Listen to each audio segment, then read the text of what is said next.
Muy buenas tardes. Un saludo especial de la doctora Diana Alexandra Remolina Botía, presidente del Consejo Superior de la Judicatura, de la doctora Gloria Andrea Maecha Sánchez, directora de la Escuela Judicial Rodrigo Lara Bonilla, y de los demás magistrados que integran la corporación. Les damos la bienvenida a la conferencia virtual denominada Estándares Internacionales sobre Derechos de los Niños, Niñas y Adolescentes en la Esfera del Derecho a la Salud. A través de esta videoconferencia, nuestro formador dará a conocer la evolución de los derechos humanos de los niños, con énfasis en el derecho a la salud, las prácticas culturales lesivas, algunos casos asociados con el ejercicio de la jurisdicción especial indígena y datos estadísticos de interés para generar herramientas prácticas y conocimientos actualizados a los servidores judiciales de esta especialidad. Para esta actividad académica tenemos el gusto de contar con el doctor Guillermo Raúl Botía Borges. El doctor Botía es abogado, egresado de la Universidad Católica de Colombia, especialista en Derecho Administrativo, Derecho Procesal, Derecho Probatorio, Derecho de Familia y Nuevas Tecnologías sobre la Vida. Cuenta también con una maestría en Derecho de Familia. Actualmente es magistrado de la Sala Civil Familia del Tribunal Superior de Cundinamarca. Doctor Botía, de nuevo, es un gusto tenerlo con nosotros. Bienvenido. Tiene el uso de la palabra. Muchas gracias, doctor Ricardo Mateo Romo Ordóñez, profesional universitario de la Escuela Judicial. Saludo extensivo a la doctora Gloria Andrea Maecha Sánchez, directora de la escuela, y a la doctora Diana Alexandra Remolina Botía, presidenta del Consejo Superior de la Judicatura, así como a todos los servidores y servidoras judiciales y demás personas que se han conectado a esta videoconferencia. Lo primero, mencionar cómo en ocasión anterior, pues venimos hablando de los estándares internacionales de los derechos de los niños en varias de sus garantías constitucionales en el marco de los derechos humanos. En una primera sesión nos ocupamos del derecho a la educación, en esta ocasión ampliando el escenario del marco de derechos de protección de que son titulares los niños, pues vamos a ocuparnos del examen de los estándares internacionales del derecho a la salud. Y en ese contexto, pues, lo primero es decir que los derechos de los niños en general y en particular el derecho a la salud están muy ligados al reconocimiento de los derechos humanos, que como es por todo sabido, su iniciativa surgió como una reacción a los desafueros cometidos en la Primera y Segunda Guerra Mundial, así como la necesidad entonces de consagrar un espectro de protección de unos derechos que tuviesen carácter de inalienable para preservar la humanidad, entre ellos los derechos de los niños, dada su alta vulnerabilidad, lo que llevó a una mayor conciencia de la necesidad de su salvaguardia.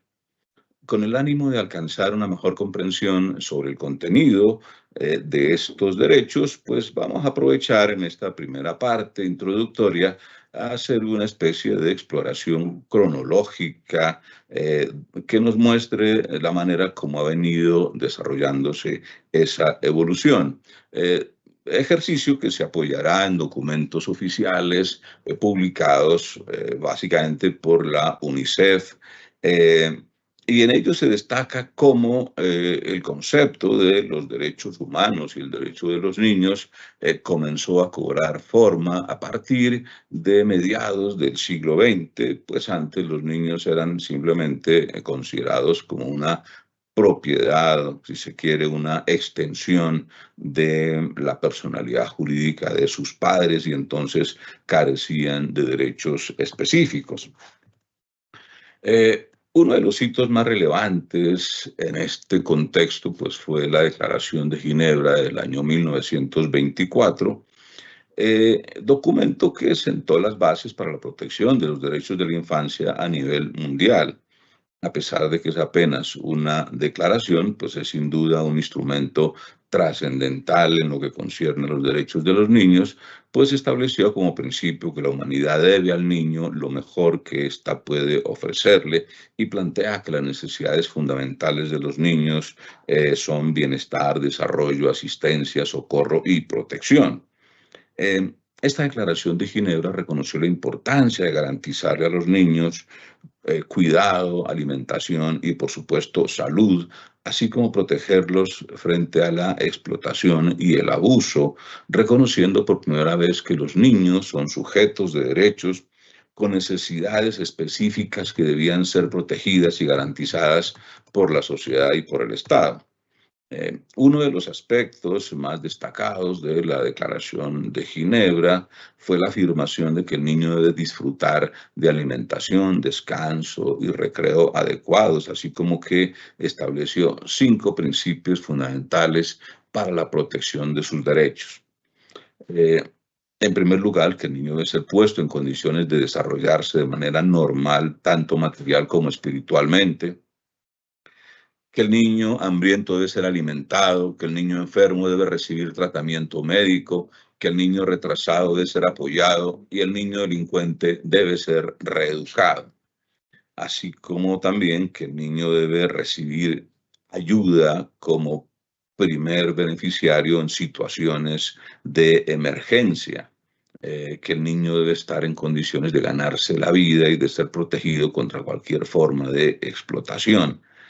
Eh, y finalmente, que el niño debe ser educado con la conciencia de que sus talentos deben ser puestos al servicio de sus semejantes. La evolución en el reconocimiento de esos derechos, pues nos lleva indefectiblemente a hacer una parada obligatoria hacia 1946, cuando se crea en el contexto de la Organización de las Naciones Unidas un fondo para la ayuda de los niños que habían sido víctimas de la Segunda Guerra Mundial en Europa. Estoy hablando de la UNICEF, que terminó transformándose hacia 1953 para convertirse en un organismo permanente dentro del sistema de la ONU, encargado de ayudar a los niños y niñas en todo el mundo. Actualmente trabaja en 193 países y territorios con el propósito de mejorar la salud y la nutrición de la infancia, el abastecimiento de agua y el saneamiento de calidad, la educación básica para todos los niños y la protección contra la violencia, la explotación y el VIH, entre otros, para garantizarles el derecho a su supervivencia y desarrollo desde la primera infancia y hasta la adolescencia, proporcionándole alimento, ropa, atención médica, salud, en todo lo demás. Hacia 1948, la Asamblea General de las Naciones Unidas, pues como ustedes saben, declaró o expidió el documento conocido como la Declaración Universal de los Derechos Humanos, que recoge como principio fundamental el reconocimiento de la dignidad inalienable de todos los seres humanos y enfatiza en el reconocimiento de su libertad. Y así como la titularidad de derechos. En punto al derecho de los niños, reconoce el artículo 25 el derecho a las madres y a los niños a cuidado y asistencia especiales, por lo que los estados deben ofrecerle protección social. Es la primera vez que este concepto entonces aparece en un instrumento de carácter internacional. Y pudiera uno decir que esta declaración de 1948, junto con el Pacto de Derechos Civiles y Políticos, así como el Pacto de los Derechos Económicos, Sociales y Culturales de 1966, en el contexto de la Organización de las Naciones Unidas, pues constituyen la Carta Internacional de los Derechos Humanos. Hacia 1959, la Asamblea General de Naciones Unidas aprueba la Declaración de los Derechos del Niño, un primer documento destinado específicamente a examinar el marco de protección que deberían recibir los derechos de los niños.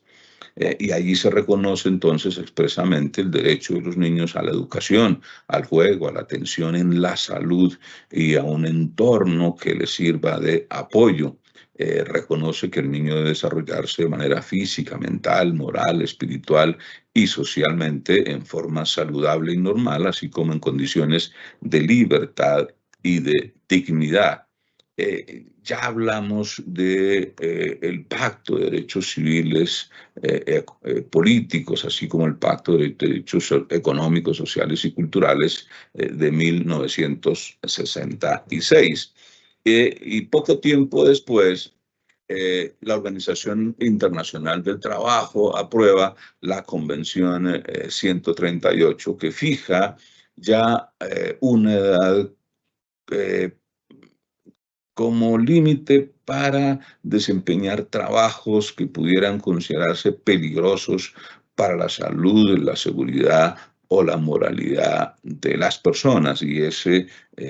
rango se fija entonces a los 18 años justamente para proteger los derechos de los niños. 1974, pues es un año muy importante en cuanto que se expide la Declaración sobre la Protección de la Mujer y el Niño en los estados de emergencia y de conflicto armado. 3 años después, 1979, fue declarado el Año Internacional de los Derechos del Niño, como una especie de conmemoración al 20º aniversario de la Declaración de los Derechos del Niño, pero que también sirvió de ambiente para avanzar en la discusión sobre el reconocimiento de sus derechos y en la construcción de consensos entre los países que 10 años después permitió hacia la conmemoración de los 200 años de la Declaración de los Derechos del Hombre y del Ciudadano, suscribir el tratado que se considera pues más ratificado por las naciones del mundo, la Convención sobre los Derechos del Niño de 1989. Tratado que establece una amplia gama de derechos civiles, políticos, económicos, sociales, culturales para los niños, que cubre aspectos de su vida, tales como su derecho a la supervivencia y al desarrollo, a la participación, a la protección contra toda forma de abuso y explotación, derecho a la educación y, por supuesto, el derecho a la salud.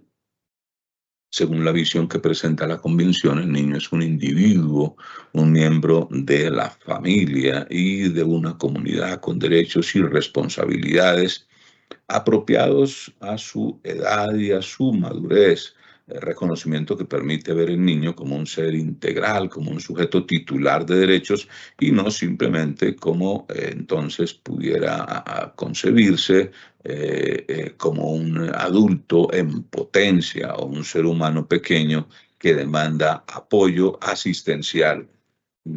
Hacia 1985, pues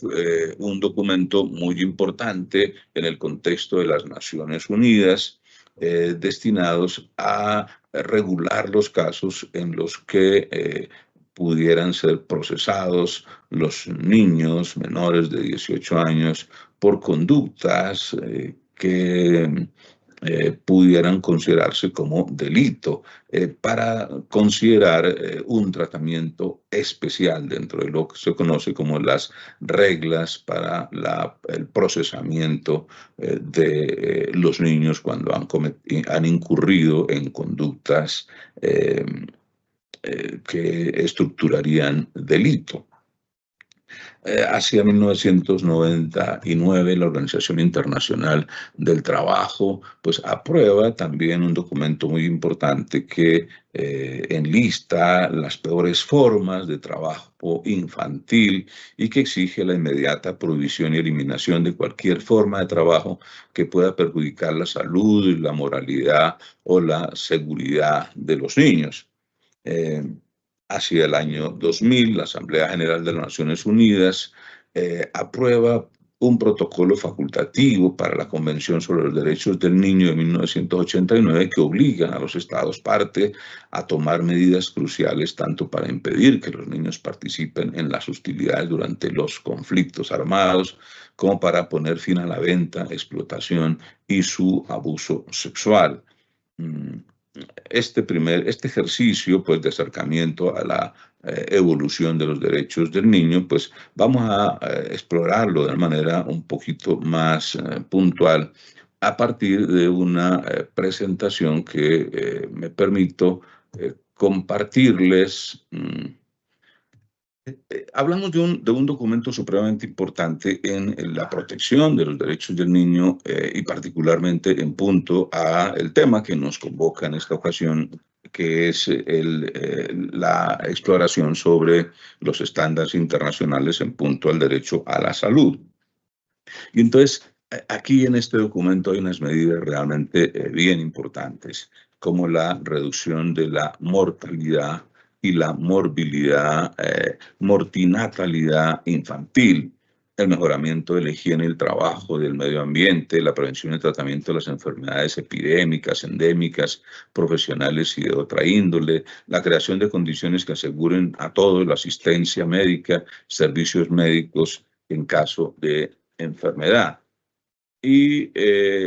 el protocolo adicional de la Convención Americana sobre Derechos Humanos en materia de derechos económicos, sociales, culturales, protocolo de El Salvador, pues hay un documento también aquí que podemos compartirles. En punto a este documento de protocolo de San Salvador, pues se insiste en que toda persona tiene derecho a la salud, entendido como el disfrute del más alto nivel de bienestar físico, mental y social. Como vamos a verlo en otros documentos, pues este imperativo es reiterado en varios instrumentos dirigidos a la protección de los derechos de los niños, buscando que los estados parte del respectivo tratado, entre ellos Colombia, que los ha suscrito y ratificado, pues asumen el compromiso de garantizarle a los niños el mayor disfrute de su derecho a la salud desde el punto de vista físico, mental, social, pero también la salud sexual y reproductiva. Bueno,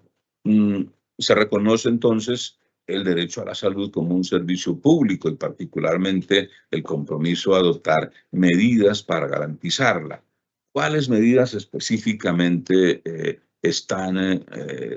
surgen de la Convención Americana sobre Derechos Humanos, que ya recordemos, pues es un documento propio de el Sistema Interamericano de Derechos Humanos?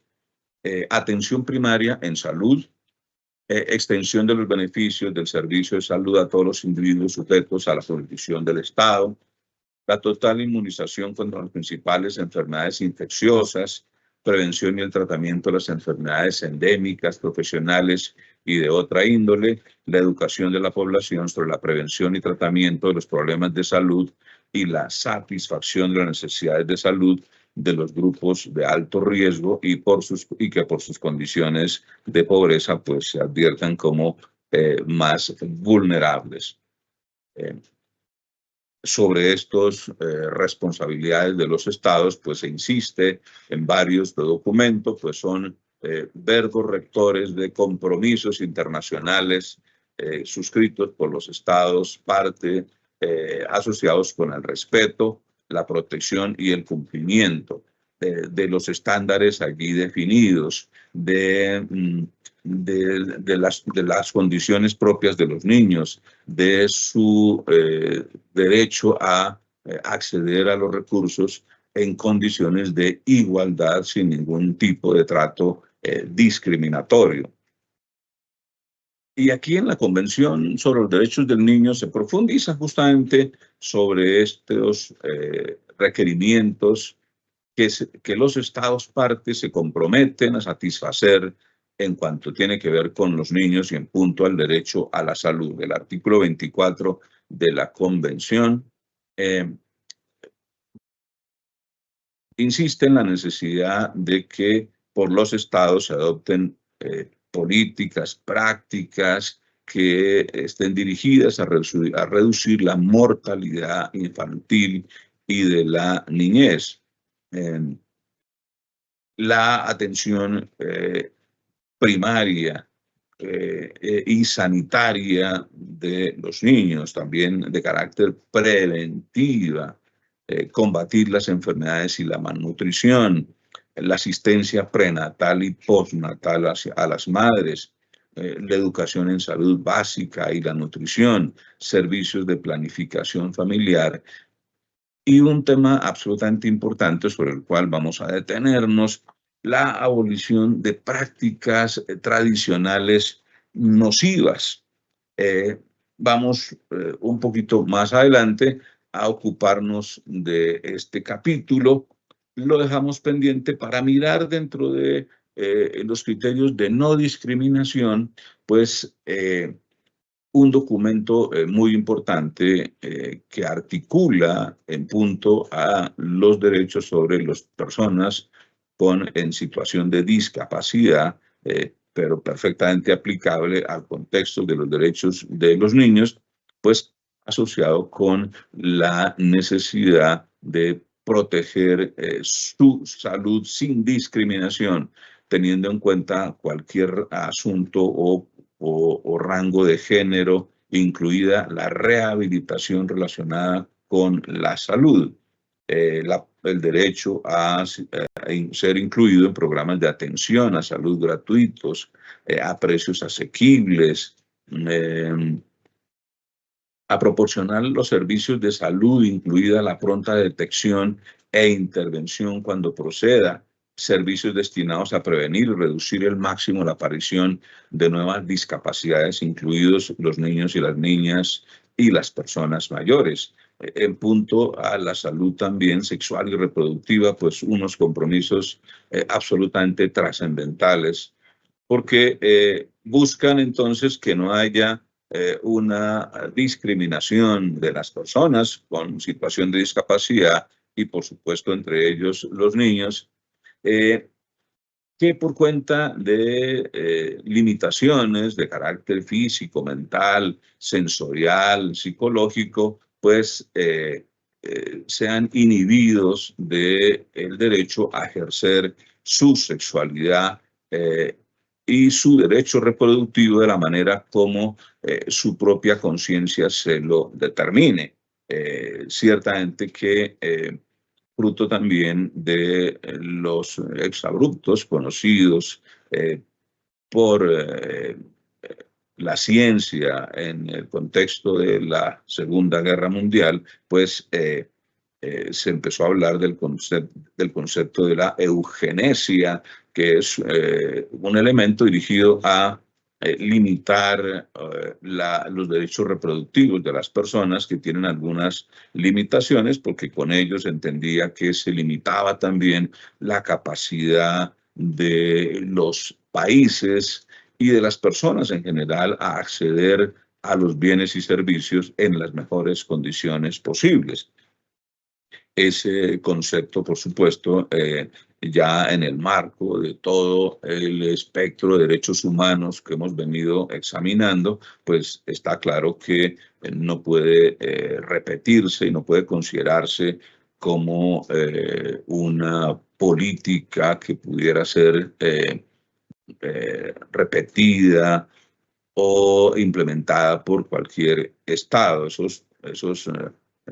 Estas finalidades eugenésicas de generar hombres y mujeres en las mejores condiciones de salud, de fuerza, de intelectualidad, pues evidentemente están en contravía del reconocimiento del ser humano en toda su diversidad, de la riqueza, de la diversidad del ser humano.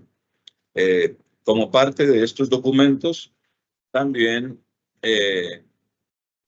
derecho a proporcionar a los niños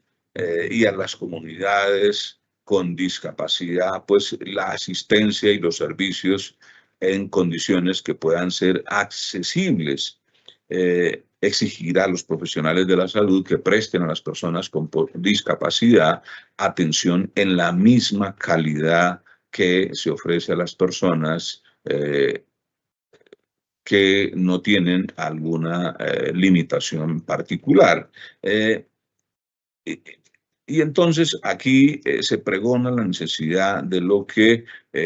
nuestros principios constitucionales reconocen como los actos afirmativos del derecho de igualdad, para tratar de garantizar en términos reales, en términos de igualdad efectiva, para poner a las personas que son desiguales en esa condición de igualdad, pues eso implica el que el Estado adopte mecanismos que consagren privilegios o condiciones o tratamientos especiales a personas que están en alguna condición especial de limitación, justamente para que puedan acceder a los bienes y servicios, y eso implica pues que se hagan entre ellos pues ajustes razonables a las instituciones en términos físicos, pero también en términos de derecho de acceso en todos los ámbitos, para que puedan justamente hacerse efectivo ese derecho de acceso. De otra manera, pues sería absolutamente imposible. Ustedes recuerdan, hay pronunciamientos en nuestro contexto, pues, de la Corte Constitucional que obligan que en establecimientos públicos, por ejemplo, pero también en algunos de carácter privados que son de especial interés de acceso de las personas, pues se brinden, se construyan rampas de acceso, mecanismos que físicamente posibiliten que las personas puedan acudir a la reclamación de un determinado derecho. Entonces, esto enmarca pues también dentro de una finalidad general del tratado de eliminar toda forma de discriminación por causa de la discapacidad, ¿cierto? Y ello también asociado con el derecho a que se expidan pólizas de salud y de seguro de vida. Luego, digamos que señala unos altos compromisos, no solamente para los estados, sino para también instituciones o empresas de carácter particular, de manera que en ese contexto de la asegurabilidad, pues no se presenten políticas o patrones de discriminación. En punto al derecho al agua, pues que es, digamos que un elemento vital en materia del derecho a la vida, así como el oxígeno, pues debemos observar que evidentemente la sociedad también hacia mediados del siglo XX pues ha venido profundizando en la necesidad de ofrecer mecanismos o de buscar mecanismos de conservación sobre el acceso al agua, para que se trate entonces como un bien social y cultural, que no sea un elemento que pueda servir de manipulación a las sociedades, pero también que se busque su accesibilidad entonces a las personas en términos económicamente pagables por todas las comunidades. De modo que este derecho al agua debe buscarse que sea sostenible, y que pueda ser utilizado por las generaciones actuales y futuras. Expresamente sobre este derecho al agua se advierten o se reconocen dos disposiciones en tratados internacionales. En el artículo 14, parágrafo 2 de la Convención sobre la Eliminación de las Formas de Discriminación contra la Mujer, pues se remarca el derecho a gozar de condiciones de vida adecuadas, particularmente en el abastecimiento del agua. En el parágrafo 2 del artículo 24 de la Convención sobre los Derechos del Niño se exige que los estados parte luchen contra las enfermedades y la malnutrición mediante el suministro de alimentos nutritivos adecuados y agua potable y salubre. En condiciones, pues este derecho del agua como un componente, como el derecho de la vida de todos los seres humanos, particularmente de los derechos de los niños, pues debe ofrecerse en condiciones de disponibilidad, de calidad y de accesibilidad, lo que implica que se tenga un servicio que sea continuo, que sea suficiente, que tenga unas condiciones de calidad que estén adecuados con la necesidad de la protección de la salud, que no tengan elementos o partículas nocivas para la salud de las personas, pero que también se ofrezca en condiciones que sean física, económica, de no discriminación y de acceso a la información como elementos para que se tenga la posibilidad de gozar de ese recurso vital. Y además porque es un elemento muy importante asociado con la necesidad de eliminar la pobreza en el mundo. El acceso al agua, evidentemente, implica que en aquellos eventos donde no se ofrece agua apta, pues se puede producir mayor mortalidad de las personas y de los niños, así como la morbilidad, enfermedades que van a presentar los miembros de esta sociedad. Y ello, obviamente, pues lleva a la reducción de la capacidad de generar ingresos y con ello, pues evidentemente, a la pobreza, que es un objetivo sobre el cual se ha trabajado insistentemente y que tiene que ver con el derecho de las sociedades a tener una sustentabilidad y un desarrollo que comprometa los estados que han suscrito pues, estos documentos sobre derechos humanos. Y justamente por esta época, a propósito de este derecho al agua, pues la sociedad se ha venido ocupando de manera más insistente como un mecanismo de cuidar la biodiversidad de nuestro planeta. Dentro de muy pocos días tenemos un encuentro de la COP16 en Cali, y hace poco menos de una semana la Corte Suprema de Justicia desarrolló el tercer conversatorio regional por una justicia transformadora, nuevas tendencias del derecho privado, cambio climático y derechos de la naturaleza, que se desarrolló en la ciudad de Leticia, Amazonas, y como participante pues, de ese evento académico y dialéctico, pues puedo comentarles que la afectación del río Amazonas por cuenta de la grave sequía que se está viviendo realmente es muy notoria. Actualmente, pues las personas que quieren desplazarse en barco, pues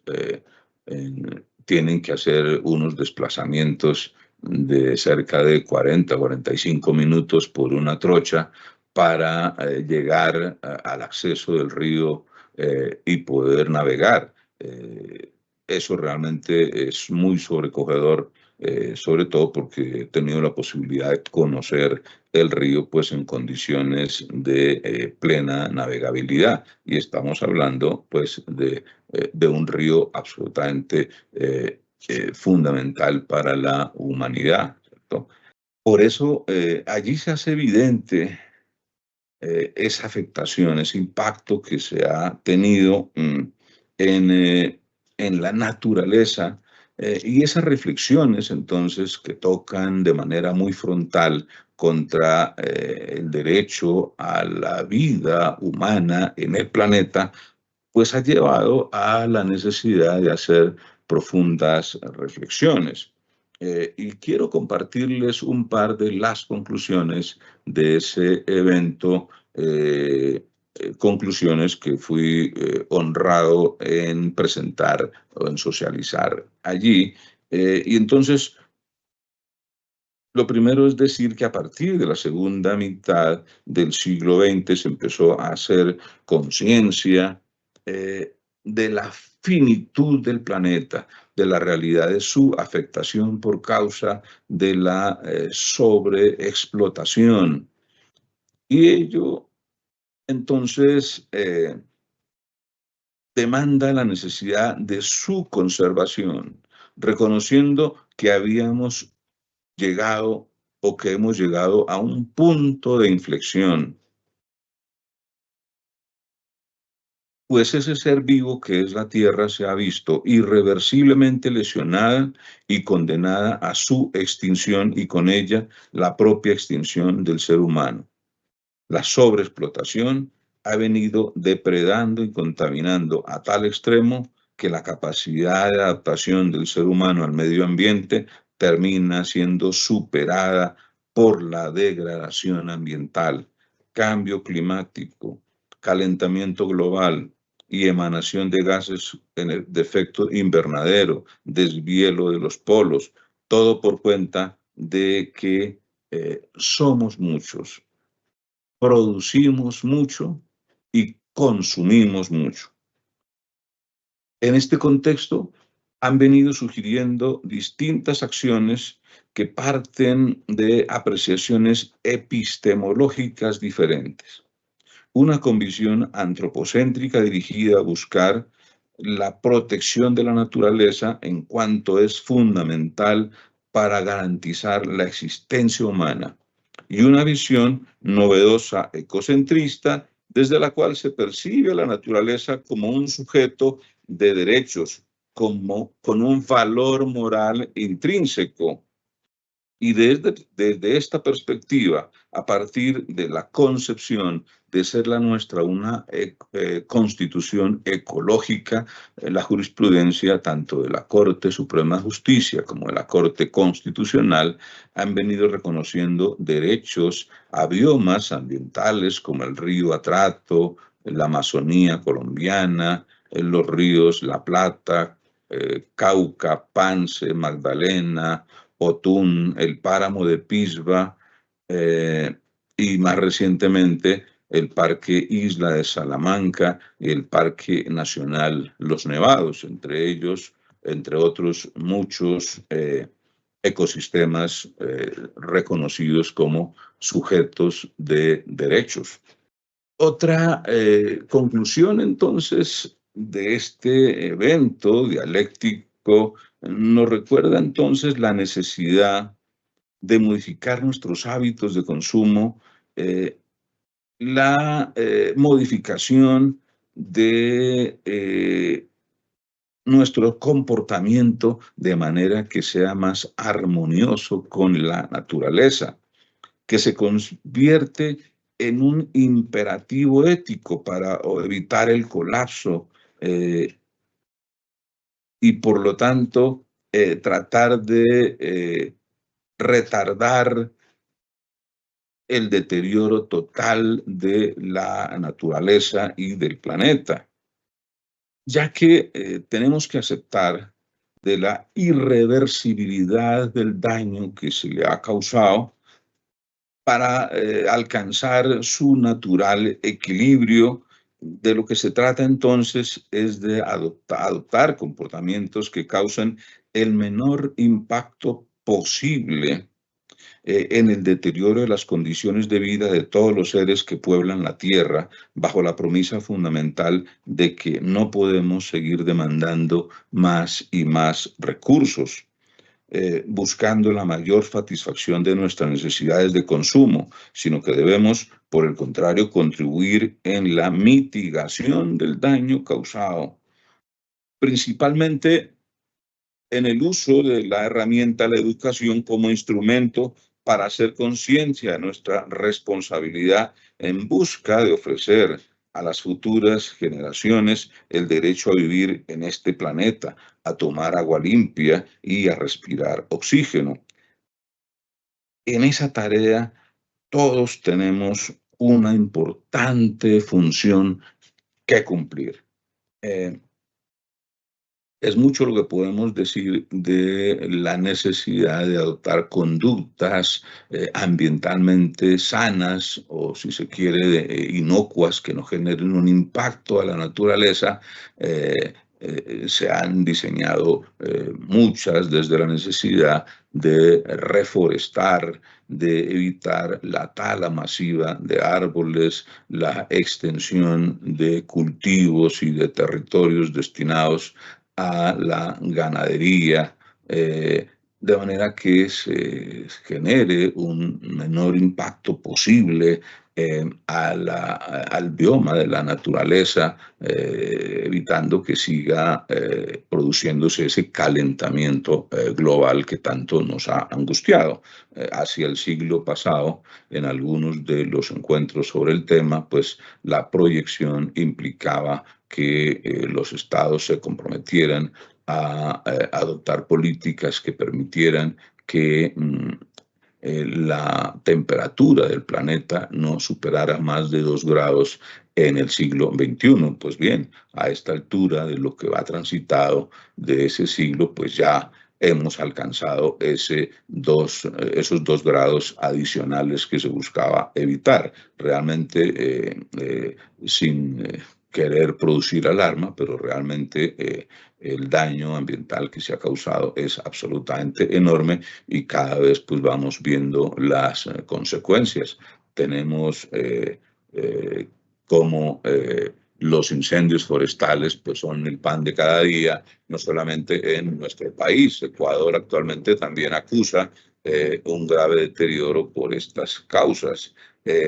El nivel de salinización del agua, pues también de manera muy fuerte se ha incrementado. Existen muchos elementos que demandan toda nuestra preocupación, pero principalmente la necesidad de adoptar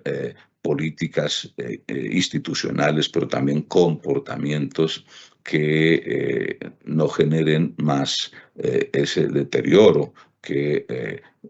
se recicle, que se evite el consumo del plástico, que se reutilice el plástico para evitar que vaya de una vez a la naturaleza por la dificultad de su degradación. Evidentemente que el ser humano produce cantidades enormes de basura que superan la capacidad de degradación de la misma que puede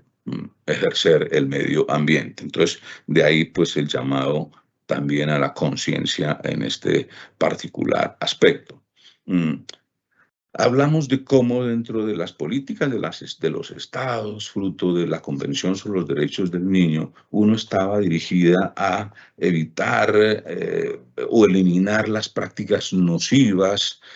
basadas en la tradición cultural. Y entonces aquí les comparto un documento del Consejo Consultivo Internacional de ONG sobre la Violencia para los Niños del año 2018, que recoge algunas de las prácticas culturales que se consideran nocivas por atentar contra los derechos humanos de los niños. como por ejemplo vendarlos cuando son recién nacidos para cambiarles la forma de su cuerpo, de su cabeza, de algún órgano en particular, el aplanamiento de senos, la mutilación cosmético, la dote y el precio de las novias, la mutilación genital femenina, conocida como la ablación, que también pues, ha generado altísima preocupación en los tribunales internacionales de derechos humanos. La Corte Interamericana, por ejemplo, sobre derechos humanos, pues en punto a estos temas que tienen que ver con comunidades indígenas, pues ha reclamado la asistencia, el acompañamiento del Estado para que se busque que estas comunidades indígenas pues, puedan ir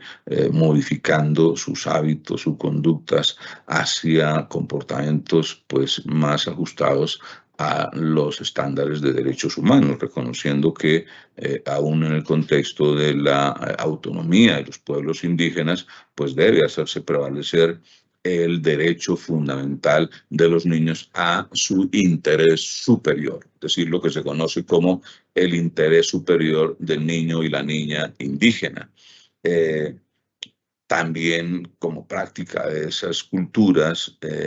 los ritos de iniciación, el matrimonio infantil en algunas comunidades, pues en edades muy tempranas, hacia los 12 o 13 años, en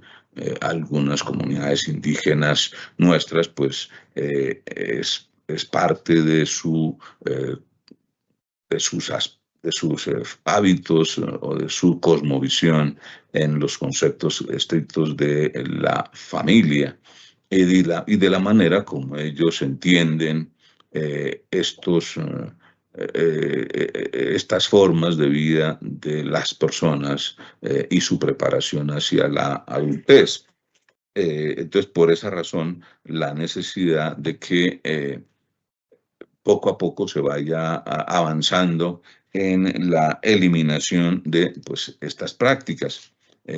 Las violaciones correctivas, la extracción de órganos, los abortos selectivos en función del sexo, el infanticidio femenino, la asignación de sexo a niños intersexuales, los castigos prescritos por la ley Sharia, propia de la cultura islámica, la esclavitud infantil tradicional y la esclavitud sexual ritual. A propósito, pues, sobre el concepto de matrimonio, actualmente está en tránsito en el Congreso una ley que busca la modificación de las disposiciones del Código Civil que habilitan el derecho a casarse siendo menor de edad. Entonces, hay también una realización del derecho de los niños a vivir su infancia, a que no sean llevados a asumir responsabilidades no propios de su evolución y de su desarrollo. Y aquí alguna sentencia muy importante que voy a compartirles. Esta primera asociada con la acción de tutela que fue interpuesta por algún indígena que pertenecía a la comunidad arhuaca y que dijo se le negaba el derecho a expresarse de acuerdo con su cultura, con sus usos y costumbres, en cuanto que estando recluido no se le permitía el ingreso del ayú y del poporo. La Corte Constitucional, a partir de el convenio 169 de la OIT, reconoció la obligación de los estados de proteger las culturas y el medio ambiente de las comunidades indígenas y tribales, que los estados deben reconocer y salvaguardar los valores y prácticas sociales, culturales, religiosos, espirituales, a conservar las costumbres e instituciones propias, siempre que no sean incompatibles con los derechos fundamentales definidos por el sistema jurídico nacional ni con los derechos humanos internacionales reconocidos. Entonces aquí se sigue haciendo énfasis en aquello que habíamos mencionado, en la identificación de prácticas nocivas al derecho a la salud de las personas y particularmente de los niños, y cómo debe buscarse su eliminación. En esta sentencia, pues, la Corte toma como elemento para su decisión, pues, un estudio que acopió y que le informa de los usos que tiene la marihuana en el pueblo, en ese pueblo indígena, de los beneficios que para la salud le representan, de lo que significa la práctica cultural del mambeo, y considera que ello debe conservarse, que es parte de la idiosincrasia de esa cultura, y entonces habilitó el derecho de esta persona a poder tener acceso a estos elementos y sustancias. Estamos hablando del ejercicio, el derecho a la autonomía y la independencia especial indígena, y en ello pues hay varios pronunciamientos de la Corte muy importantes que remarcan a la hora de definir la jurisdicción a que debe ser sometido el análisis de un determinado hecho, pues en la verificación de la concurrencia de 4 elementos, uno subjetivo, otro territorial, uno objetivo y uno institucional, sobre la base del reconocimiento constitucional de que las autoridades de los pueblos indígenas pueden ejercer jurisdicción dentro de su ámbito territorial de conformidad con sus propias normas y procedimientos, siempre que no sean contrarios a la Constitución y las leyes de la República. Y ello comprende la facultad de establecer autoridades judiciales propias, la potestad de conservar y proferir normas y procedimientos propios, la sujeción de los elementos anteriores a la Constitución y a la ley, la competencia del legislador para señalar la forma de coordinación interinstitucional, sin que en todo caso el ejercicio de la jurisdicción indígena esté condicionado a la expedición de una determinada norma.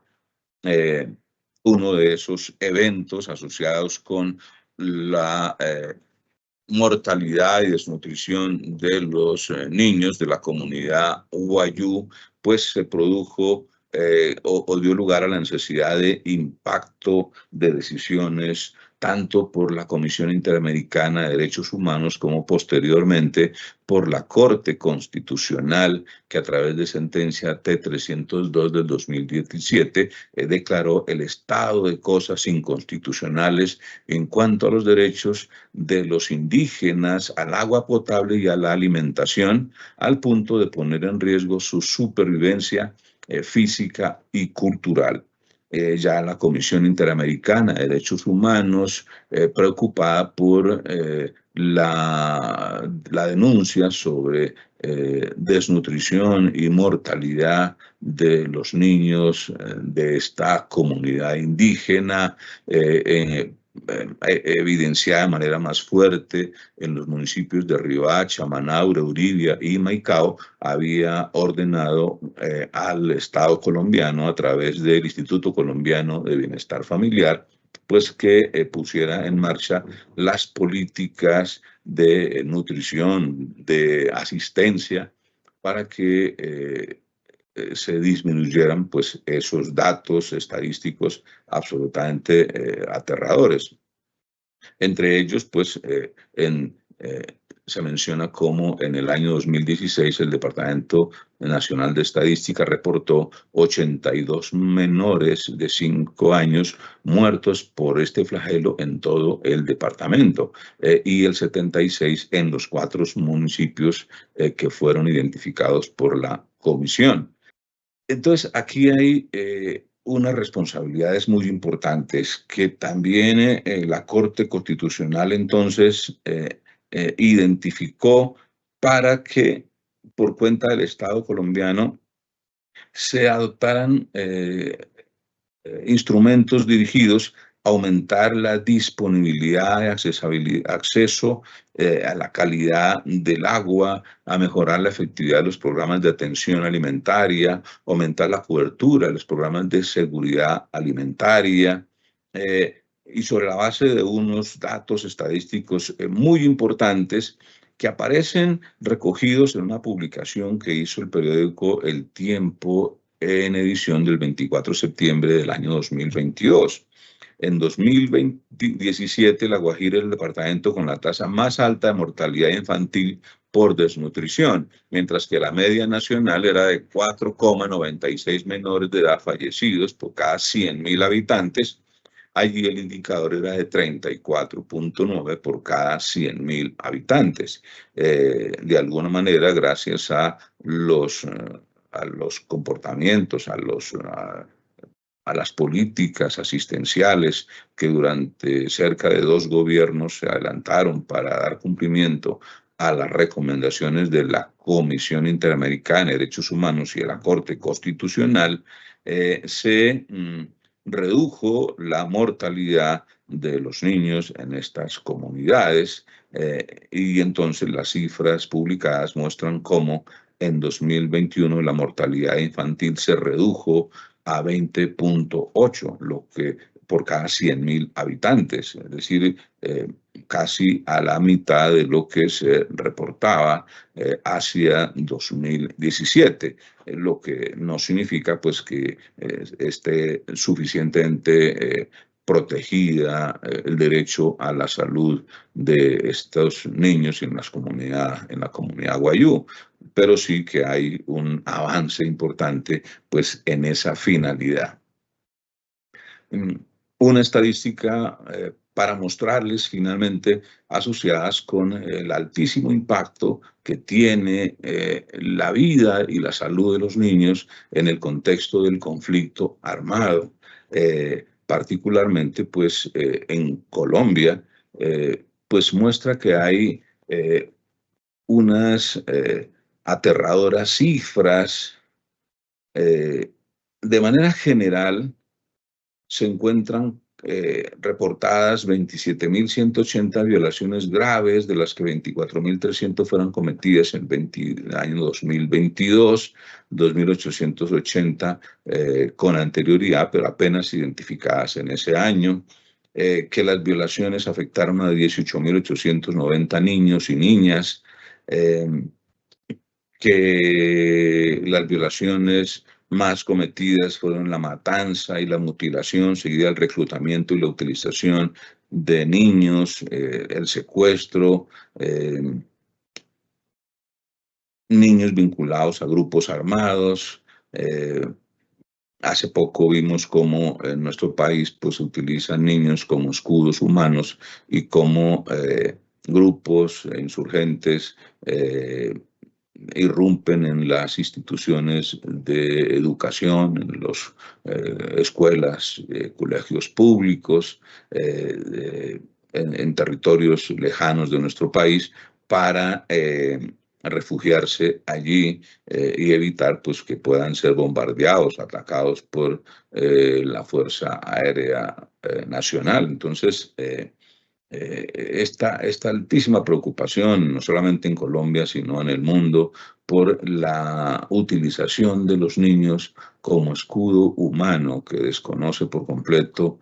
sus derechos y la necesidad que como sociedad tenemos de darle una adecuada protección.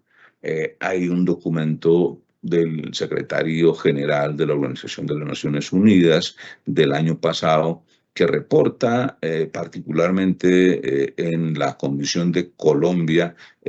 situaciones graves que ahí se dejan en evidencia en esta presentación y que fueron extractadas pues, de ese documento del secretario general. 290 violaciones graves contra 209 niños y niñas, 44 que fueron víctimas de múltiples violaciones, la utilización de 130 niños y niñas entre 11 y 17 años de edad para el reclutamiento, 220 niños vinculados a grupos armados que entraron en sus programas de protección. Total de 50 niños y niñas murieron y 50 sufrieron mutilaciones por causa de la guerra. En fin, una cantidad de datos estadísticos absolutamente escalofriantes que muestran que como sociedad realmente estamos en deuda de darles la protección que los niños se merecen en nuestra sociedad. Entonces, fruto de este ejercicio del día de hoy, pues lo que queremos es dejar algunos mensajes muy puntuales. En primer lugar, la necesidad de reconocer que existe un marco de protección a los derechos de los niños que debemos todos respetar, que no solamente vinculan a los estados, sino vinculan también a la sociedad, a la familia, y que a todos nos demanda un aporte muy importante. No se trata de reclamar simplemente la intervención del Estado, sino de hacer aportes efectivos en la protección. Una segunda conclusión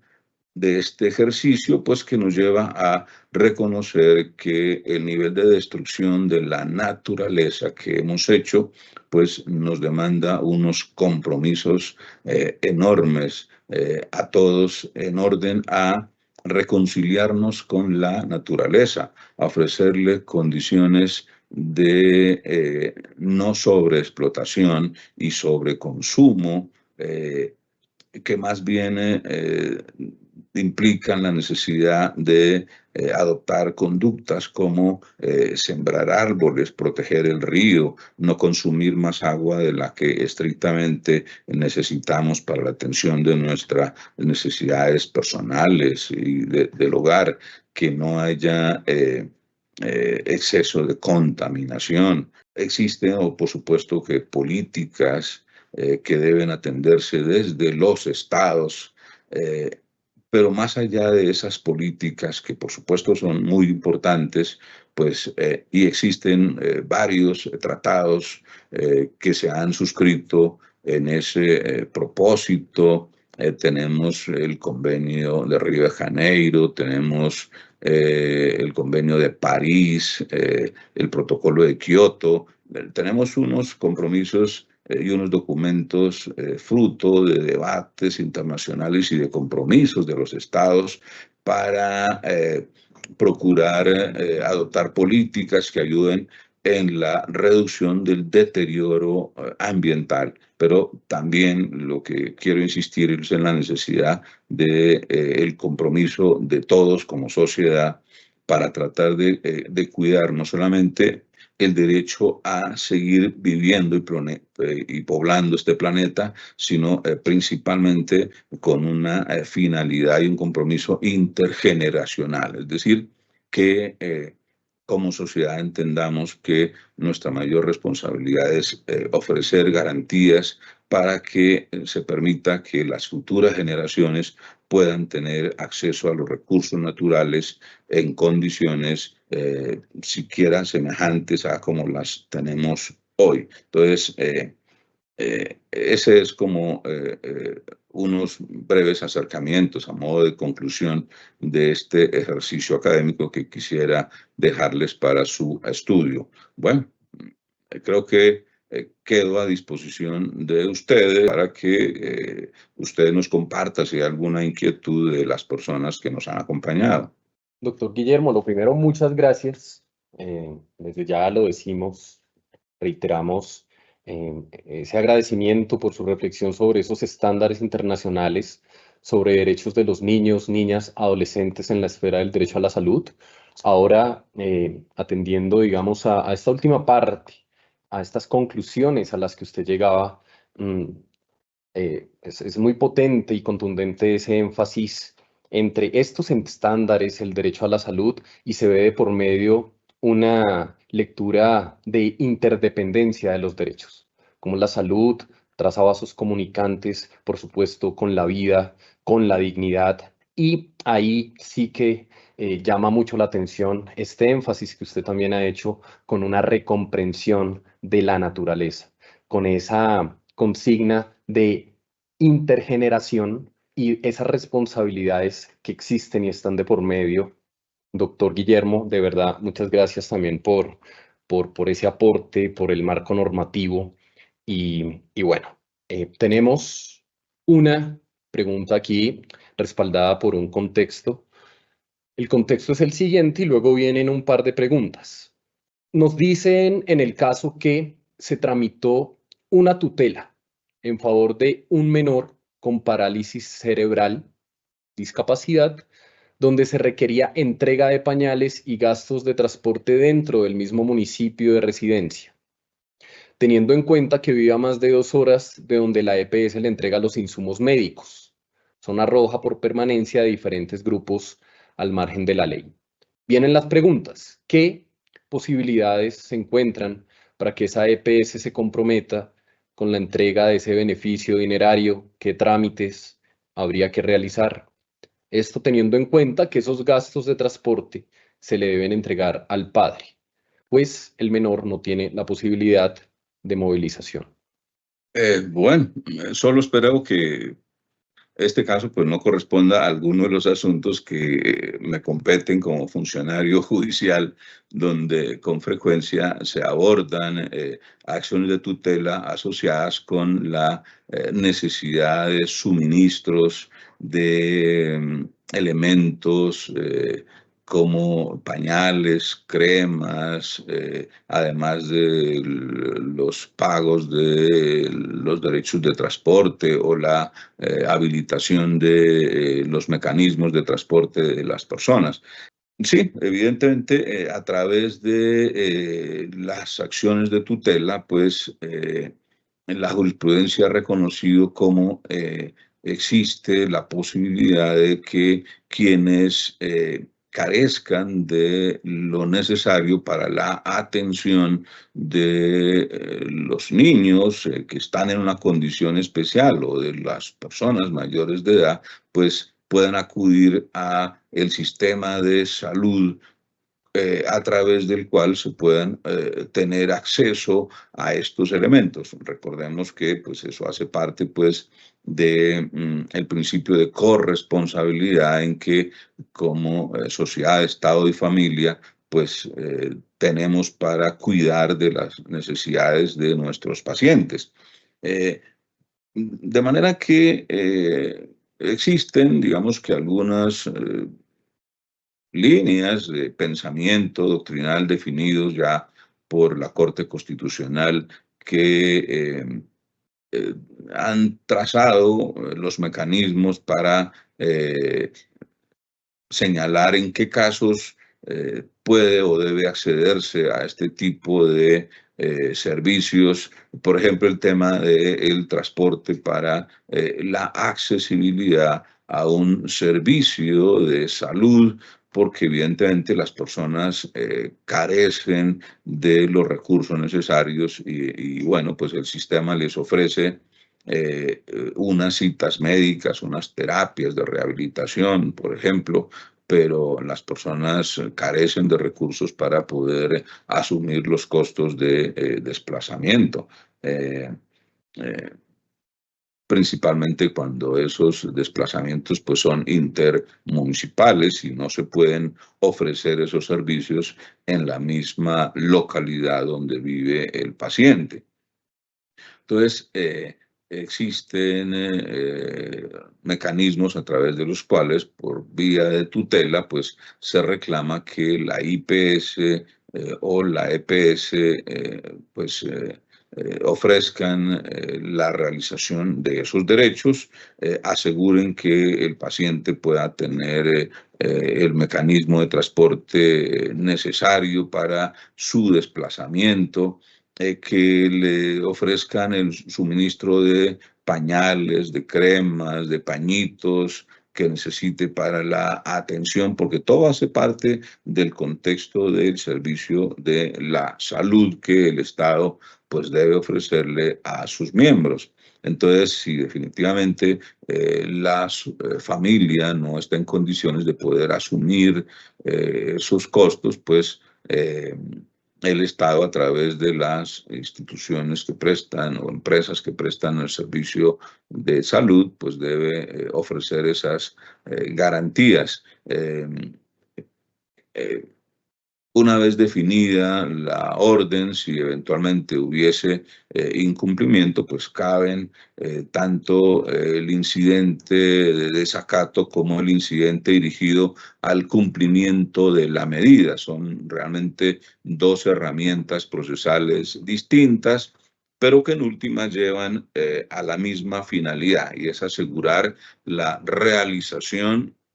de la decisión judicial, que no se quede simplemente en la esfera de la declaración de derechos, sino que se traduzca fundamentalmente en la efectiva satisfacción de las necesidades de salud de las personas. Doctor Guillermo, muchas gracias. En realidad le expresamos nuestro agradecimiento por su generosa intervención, en la cual nos ha permitido conocer sobre las obligaciones de los estados en el cumplimiento de hacer efectivo el derecho a la salud en el ámbito nacional. Gracias, por supuesto, también a los servidores judiciales y a todas las personas que actúan en el sector justicia que se conectaron a esta conferencia virtual. Muchas gracias y de nuevo, doctor Guillermo, gracias. Con todo gusto a todos, tengan muy buena tarde.